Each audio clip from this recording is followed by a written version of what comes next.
सचिव उचित मत काहू ते सब हंसे मस्त कर रहो। सभा के सभी सदस्यगणों, शायद मुझे राजदूतों के द्वारा अवगत हुआ है कि हमारे राजदूतों के द्वारा अवगत किया गया कि हमारी ये लंका पर चढ़ाई करने के लिए राम नाम की सेना सिंधु पार खड़ी है। तो हमें क्या करना चाहिए, यह हमें बताओ तुम। अब सरजा विभीषण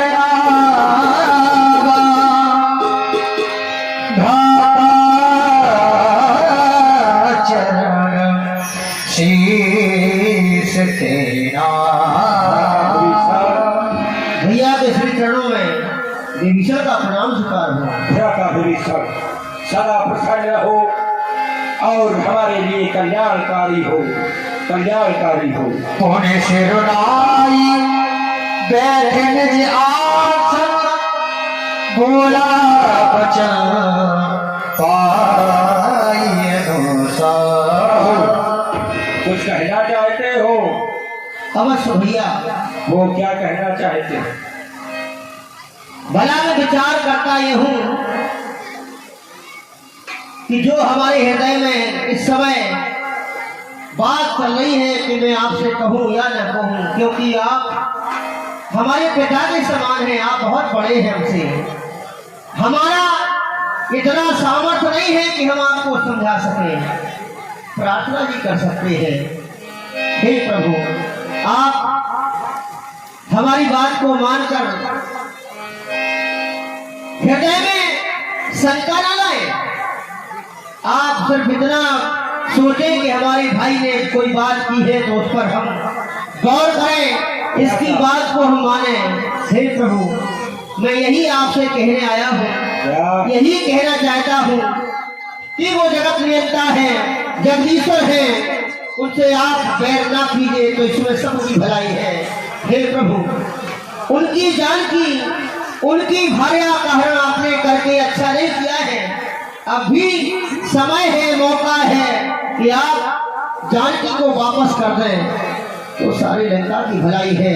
हे प्रभु, बार बार मैं आपको नहीं समझा सकता हूँ, आप तो स्वयं में इतने विद्वान हैं, सारा विश्व आपको जानता है।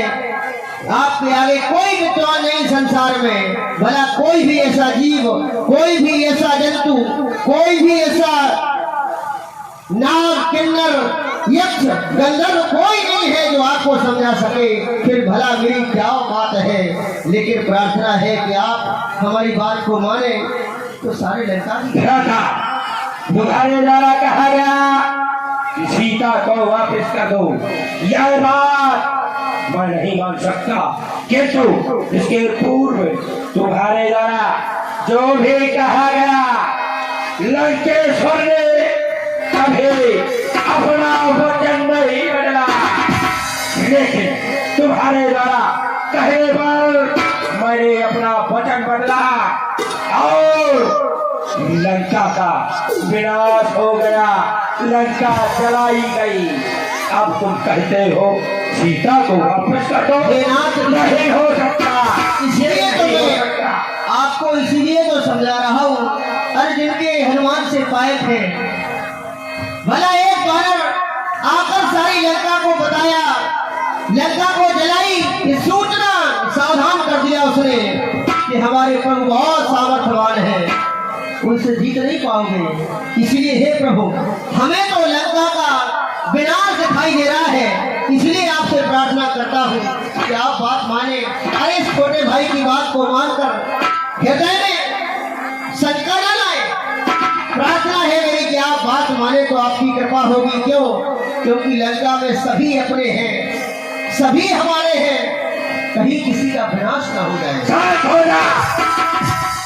तो कहता है अपने है, आज मुझे यही लगता है कि तू अपना नहीं, तू अपना है।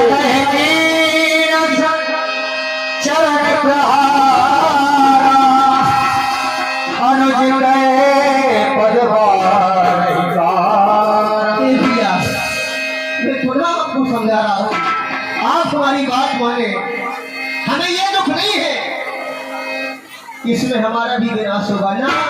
हमें दुख ये है सारी लंका का विनाश हो जाएगा। आप मानते क्यों नहीं है? अरे हम कैसे समझाएं आपको? आप तो पिता के समान हैं।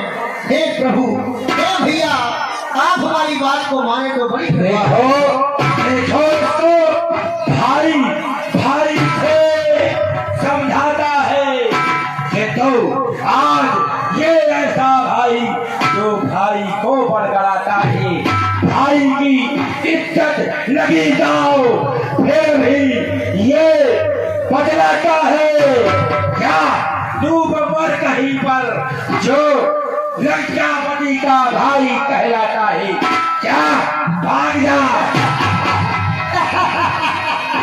सचिव संग ने नभ पथ गया सबई सुनाए कहते अस भयहूँ। ठीक है मेरे भाई, हमारी बात आपके हृदय में समझ नहीं आ रही है। आपको मेरा अंतिम प्रणाम है। जरूर मैं आपकी बात को मानता हूँ जब आप हमारी बात नहीं मानते। अस नहीं चला विभूषण जबहि आयुहीन भय सब तबहि। हे विधाता, कैसा समय आ गया है। अब तो ऐसा एहसास होता है लंका की सत्यानाशी है। रावण जबहि विभीषण त्यागा भयउ विभव बिनु तबहि अभागा। चलिउ हर्ष रघुनायक पाहि करत मनोरथ बहु मन माहि। अब मुझे महाराज का आदेश हुआ है कि विभीषण चाचा के पीछे पीछे जाना है। देखना जबहि विभीषण प्रभु कहे आए पाछे रावण दूत पठाए।